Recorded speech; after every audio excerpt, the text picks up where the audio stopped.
오늘 설명드릴 논문은 Mastering the Game of Go라고 하는 알파고가 소개된 논문이고요. 몬테카를로 트리 서치를 이용해서 인간 이상의 성능을 달성했던 그런 최초의 논문이라고 볼 수 있습니다. 네. 정보는 다음과 같고요. 네이처 2016년에 실렸고 구글 딥마인드에서 나왔던 논문입니다. 간단하게 요약을 말씀드리자면 폴리시 네트워크랑 밸류 네트워크 그리고 몬테카를로 트리 서치를 결합한 논문이고 알파고가 바둑에서 인간 프로기사를 이긴 최초의 시스템이 되었음을 보인 논문입니다. 그리고 알파고가 다른 바둑 프로그램 상대로는 거의 압도적인 승률을 달성했고 파누이라고 하는 유럽 바둑 챔피언 상대로 5대 0의 승리를 달성했습니다. 그래서 문제의 상황은 결국엔 바둑이 가능한 수의 공간이 너무나도 크기 때문에 우리가 무식한 서치를 하는 게 거의 불가능하다라는 점에 있습니다. 그래서 완벽한 해가 존재하는 게임이긴 하지만 그 해로 도달하는 과정들이 너무나도 많은 그런 상황이라고 볼 수가 있고요. 그래서 MCTS 기반의 수많은 바둑 프로그램들이 있긴 한데 얘네들은 많은 롤아웃을 생성하면서 일종의 근사를 하고 있는 그런 과정입니다. 하지만 이 롤아웃을 많이 생성한다는 게 결국 바둑에 가능한 공간만큼 생성하는 건 불가능하고 그래서 성능의 한계가 계속해서 존재했다라고 하고요. 이 사람들이 하고 싶은 거는 이렇게 많은 공간이 존재한다면은 우리가 어떻게 하면 효율적으로 서치해서 꼭 필요한 공간을 탐색해 나갈 수 있는가 뭐 이런 생각을 하고서 이제 논문을 진행하게 됩니다. 그래서 이런 서치의 가이드를 해주는 모델을 만들자라고 생각을 하게 되고 그를 위해서 총 3가지 모델을 학습을 하게 됩니다. 첫 번째는 폴리시 네트워크라고 하는 우리 인간 기사, 프로 기사와 같은 폴리시를 학습시킨 네트워크라고 생각을 할 수 있고요. 맨 처음에 학습하기 위해서 슈퍼바이즈드 러닝을 사용해서 실제 기보를 가지고 와서 기보의 바둑판 상태일 때 프로 기사들이 어떻게 두었는지 뭐 이런 정보들을 모델에게 학습을 하게 됩니다. 그리고 이 과정에서 이제 정말 레이어를 깊게 쌓아가지고 어느 정도 높은 정확도를 얻어낸 그런 모델이 이 SL 폴리시 네트워크라고 하는 모델이고 그것보다 레이어를 조금 얕게 쌓아서 어큐러시는 낮긴 하지만 추론 속도를 극한으로 올린 모델이 이 롤아웃 폴리시 모델입니다. 이 롤아웃 폴리시 모델이 왜 학습되었는지는 추후에 좀 설명을 드리도록 하겠습니다. 그 다음으로는 이제 이렇게 학습하는 폴리시 모델, 이 SL 폴리시 모델을 아래를 통해서 한 번 더 학습하는 과정을 거치게 됩니다. 왜냐면은 SL 폴리시는 일종의 비헤이비얼 클로닝을 거친 상태다라고 볼 수가 있는데 그거는 단순히 인간 전문가의 행동을 모방하는 거에 그치게 됩니다.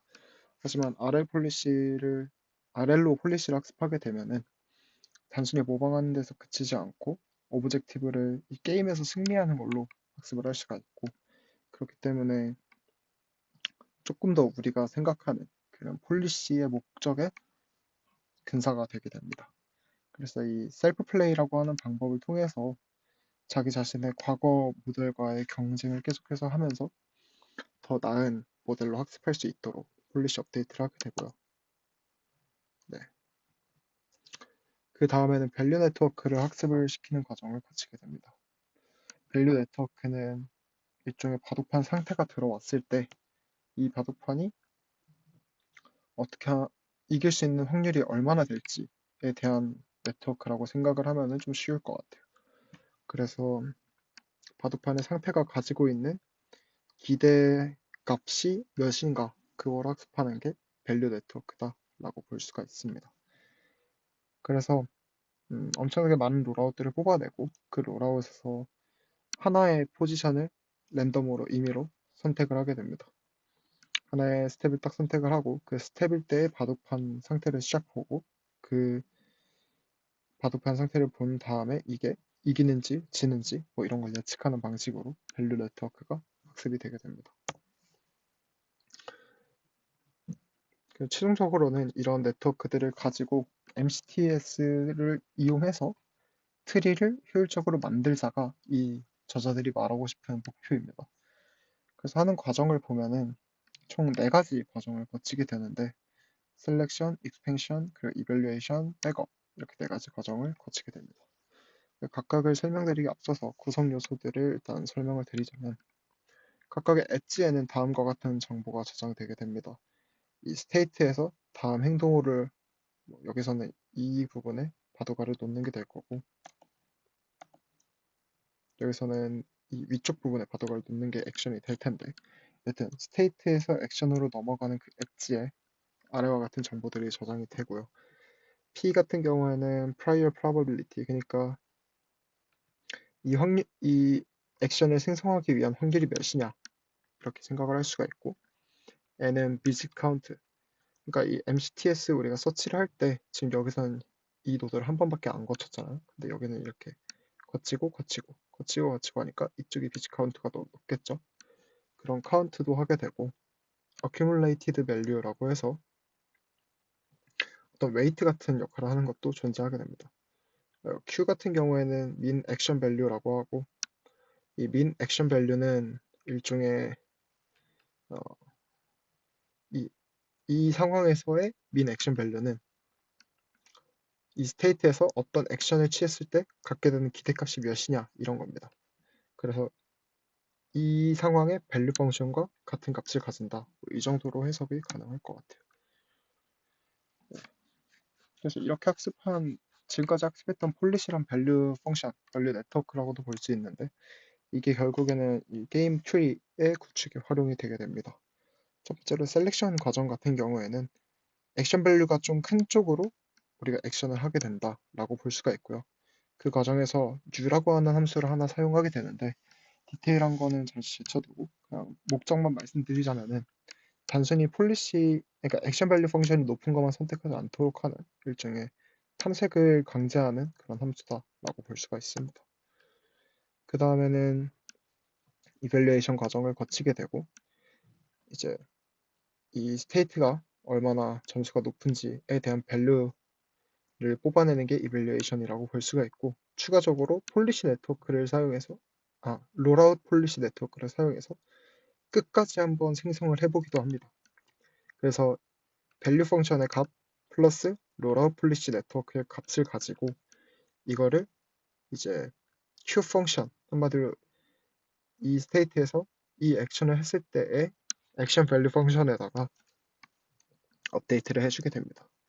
단순히 밸류 펑션을 이제 사용하지 않는 이유는 일종의 근사가 부족하다라고 생각을 했던 것 같고 그래서 여튼 롤아웃 폴리시 네트워크 플러스 폴리시 네트워크 두 가지를 다 사용한다라고 볼 수가 있습니다.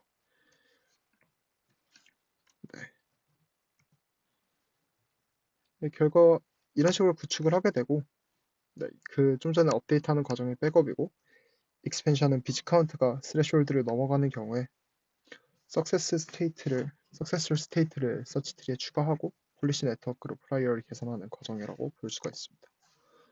최종적인 결과는 이 아래의 표와 같은데 테이블보다는 그래프를 좀 보면 좋을 것 같습니다. 이 A 그래프가 이제 많은 AI 바둑 인공지능 그리고 파누이라고 하는 유럽 바둑 챔피언 그리고 알파고 이렇게 비교를 한 건데 파누이의 엘로 랭킹보다 알파고 디스트리뷰티드의 이제 성능이 더 높게 나오는 엘로 레이팅이 더 높게 나오는 걸 볼 수가 있고 이 모든 구성 요소들을 다 적용했을 때 B 그래프는 그걸 보여주는 건데 어블레이션 세팅보다 모든 구성 요소들을 다 적용했을 때가 훨씬 성능이 좋았다라는 것을 보여주고 있습니다. 제가 느낀 거는 바둑이라는 태스크 특성 때문에 이게 가능했던 것 같다라고 생각을 합니다. 명확한 그라운드 트루스가 존재하긴 하는 세팅이고 또 스테이트의 정의가 비교적 깔끔하게 정의가 가능한 세팅이라고 저는 생각을 하고 있고 하지만 저희가 실제로 연구하고 있는 에이전틱 태스크 같은 경우에는 수많은 이 이니셜 스테이트들이 존재하고 또 수많은 어떤 오브젝티브가 존재하고 스테이트를 명확히 정의하는 것 자체가 매우 어려운 상황이라고 생각을 합니다. 그래서 MCTS 방식의 트리 서치를 에이전트에 적용하는 데 좀 어려움이 있지 않을까 어떤 폴리시를 뭐라고 정확히 정의할 수 있을지, 또 밸류 펑션을 어떻게 명확히 정의할 수 있을지에 대한 어려움이 존재하는 것 같다라고 생각을 하고요. 하지만 이런 NN의 학습을 통해서, 뉴런에서 학습을 통해서 가이드해 주는 거는 되게 재밌어 보이긴 합니다. 그래서 에이전틱 태스크에 어떻게 적용할 수 있을지 고민해 보는 게 좀 재밌기도 하고 어렵기도 한 방향성인 것 같습니다. 네, 제가 오늘 공유드릴 내용은 여기까지입니다.